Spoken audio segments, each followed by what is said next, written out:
הגמרא אומרת למתת עמוד א' שמה ביומא בבבלי, אומרת הגמרא שמה, אדם מקדש את עצמו קצת, תתחיל, יקדשו אותו הרבה, יקדש עצמו מלמטה, מקדשים אותו מלמעלה, יקדש את עצמו בעולם הזה, יקדשו אותו בעולם הבא. הגמרא אומרת את זה בלמתת ביומא, ובלמתח עמוד ב' למטה, הגמרא אומרת שהבא להיטהר מסייעין בידו. ברוך השם, תורה נפלאה, וכל הבעיות שלכם וכל החסרונות שלכם זה מילוי על ידי התורה. אז אדם ילמד ויתפלל, והקדוש ברוך הוא אמר רבי עקיבא, יותר משעגל רוצה לינוק, פרה רוצה להעמיק, יותר ממה שאתה רוצה שהוא יעזור הוא רוצה לעזור. הגמרא אומרת אדם בישראל שרוי בצער, שכינה מה אומרת? קלני מראשי, מלמד ששכינה מצטערת כשאתה בצער, כשאין לך ילדים, כשאין לך זיווג, כשאין לך בנים, כשאין לך עבודה, כשאין לך מה שאתה צריך, שכינה מצטערת. אז הקדוש ברוך הוא רוצה שהשכינה לא תצטער, אז הוא יגאל אותך למענה. לכן אדם מקבל על עצמו קבלות, בפרט שהקדוש ברוך הוא רוצה שאנחנו נתחזק, והקדוש ברוך הוא ימלא משאלות לבכם לטובה, ייתן לכם ברכה והצלחה,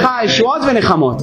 קודם כל בחיים תדעו מה עיקר, מה תפל, ואחר כך גם כן מה עיקר ומה יותר עיקר. ואל תלך אחרי התוהו, למרות שזה נראה מפתה וזה נראה טעים וזה נראה מעניין, אין לך מה לעשות שם. לכן אדם חכם יתברר ויתאמץ מה חובתו בעולמו, והוא אמר חובתו ולא אמר מה החובה, כי כל אחד ואחד יש לו חובה אחרת, ועולמו זה עולמו הפרטי של כל אחד. תבדוק טוב מה צריך קודם כל, מה הקדוש ברוך הוא רוצה ממך, ותלך ותרטוף אחרי זה כמו רודף אחרי החיים. לא ככה כתב רבי שמעון בר יוחאי זוהר תרומה דף קכ"ח עמוד ב', אומר הזוהר, אם היו יודעים בני האדם מה זה להתחזק ולחזק יהודי אחד בתורה, היו רודפים אחריו כמו אדם רודף אחרי החיים. אז לא כל אחד יכול לחזק אחרים, אבל אחד אתה יכול למשוך אותו לבית כנסת, אתה יכול להביא לו דיסק, אתה יכול לתרום $1 לדיסק, אתה יכול לגרום לבן אדם אחר להתחזק. אם היו יודעים מה זה, היו רודפים אחריו כמו רודף אחרי החיים.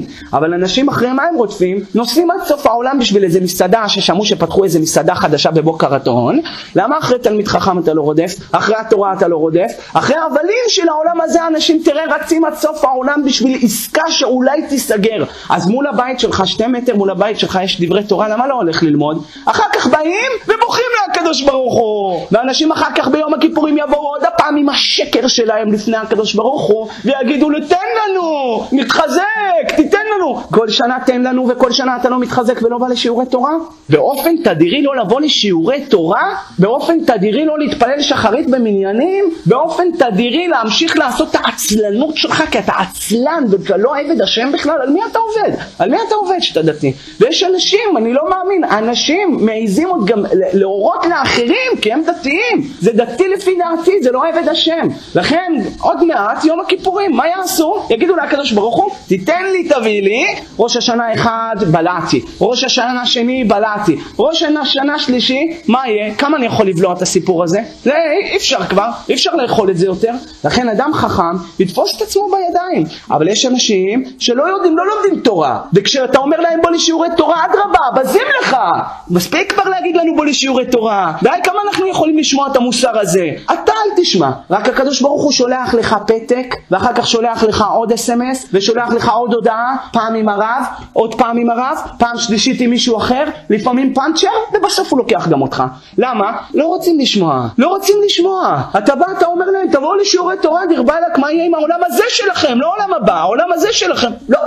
לא רוצים. איפה יראת שמיים? איפה יראת שמיים? איפה פחד מהקדוש ברוך הוא? לא לבוא לשיעורי תורה? זה מראש אתה קובע, אני לא בא היום. אני לא בא לתפילה, אני לא בא לשיעור תורה, אני לא בא למניין. מראש אתה קובע, כאן אין כף זכות. מראש אתה קובע לעצמך, אין לך 2 תורה ביום, הקדוש ברוך הוא לא רוצה את זה. רוצה שאתה תתחיל להתפלל במניינים. רוצה אתה תתחיל ללמוד 2 תורה נקי, בלי SMSים באמצע, בלי לתת לרב הרגשה כאילו אתה עושה לו טובה שאתה בא לשיעור תורה. אתה עושה לעצמך טובה שאתה בא לשיעור תורה. אתה עושה לעצמך טובה שאתה מתחיל להתחזק לעבוד את השם. אבל אנשים באים כאילו עושים לרב טובה. באים לפה כאילו נותנים לך להרגיש הנה הרב באנו, החתמנו את הכרטיס. בשבילי אתה בא. אתה בא בשביל העולם הזה שלך והעולם הבא שלך, בשביל הילדים שלך והאישה שלך, בשביל שאתה תזכה שהמשאלות לבך הקדוש ברוך הוא ימלא לטובה. לכן אדם יעשה בדק בית, הדק היטב כל אחד, וזה כולל אותי ובראש הראשונה אותי. יעשה בדק בית, אני בסדר, אני לא בסדר, מה קורה עם התפילות שלי, מה קורה עם הכוונות עם התפילות שלי, איך אני עובד את השם, איך 2 תורה שלי הנקיות, הן מספיק נקיות? כותב הגאון חידה בציפורן שמיר, אומר שמה שאמרו 2 תורה שצריך אדם לעסוק בתורה ביום, כשהוא עסוק כל היום, אז שעתיים. אבל אם יש לו יום חופש, כל רגע שיש לו חייב לעסוק בתורה. אבל אנשים שומעים וזה לא נכנס, זה לא נכנס. זה עובר לו ככה, הולך לשחק כדורגל. כשיש שיעורי תורה, נו אז מה יהיה? כמה אפשר להגיד ולהטריע עוד הפעם ועוד הפעם ועוד הפעם, וכאילו אתה מדבר לקירות. ואתה בא ואומר ועוד הפעם ועוד הפעם, ואחרי זה אתה רואה את הבחור בוכה, מתמקמק לך, ואתה בוכה עליו ומתפלל עליו, כמו מטורף אתה מתפלל עליו, אבל הוא לא עוזר לעצמו, הוא לא מרחם על עצמו, אז איך הקדוש ברוך הוא יעזור לו? רבותיי, הקדוש ברוך הוא אומר, אתם סוגרים לי את הידיים עם האזיקים, אני רוצה לעזור לכם, אבל תנו לי קלפים, נשחק מול הסמ"ם, לדבר עם המקטרג, אבל מה? אתה לא עוזר לו, לא עוזר לקדוש ברוך הוא לעזור לך.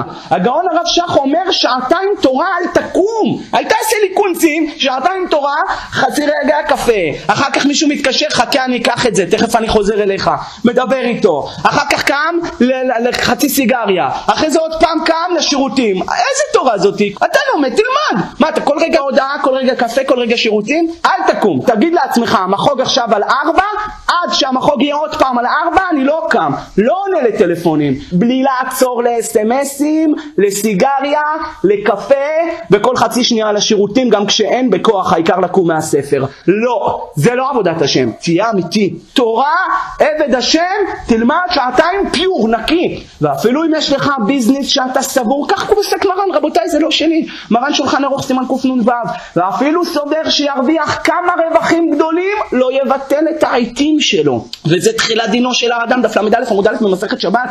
הגמרא אומרת תחילת דינו של האדם על דברי תורה שנאמר פותר מים ראשית מדון. ואנשים ממשיכים לעשות עבירות ולא לבוא לשיעורי תורה, ולא הולך לשום שיעורי תורה. אבל זמן ללכת לכדורגל יש לי אנשים, אני אספר לכם, הולכים לשחק כדורגל יום שישי במנחה, מאחרים לתפילה, מתפללים מנחה לבד אחרי השקיעה כבר, והוא צדיק, הנה הוא מגיע לבית כנסת.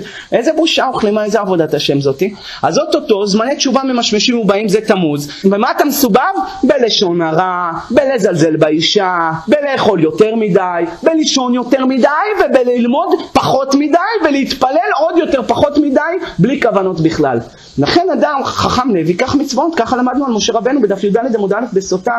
מה עם התפילות שלי? מה עם הכוונות שלי? כמה מניינים אני מתפלל? איך השעתיים תורה שלי? וגם בשעתיים תורה, איזה תורה אני לומד? האם אני לומד כמו שצריך? האם אני עושה חזרות? לא, העיקר ללמוד ולשכוח. תלמד טוב, תלמד באיכות, תלמד את הדינים שאתה חייב בהם, את ההלכות שאתה חייב בהם. תדע את הדינים, תדע את ההלכות, תדע מה אתה צריך לעשות, מה מצווים עליך, מה מותר, מה אסור. איך התורה שלי? איך עבודת השם שלי? איך ההתנהגות שלי עם הבריות? איך אתה מתנהג? בראש הראשונה עם אשתך, עם הילדים הקטנים, עם האנשים שסובבים אותך. בגלל שאתה רגיל אליהם, אז לבך גס בהם. אז הרבה פעמים אתה נוטה לזלזל, כי אתה רגיל בהם כבר.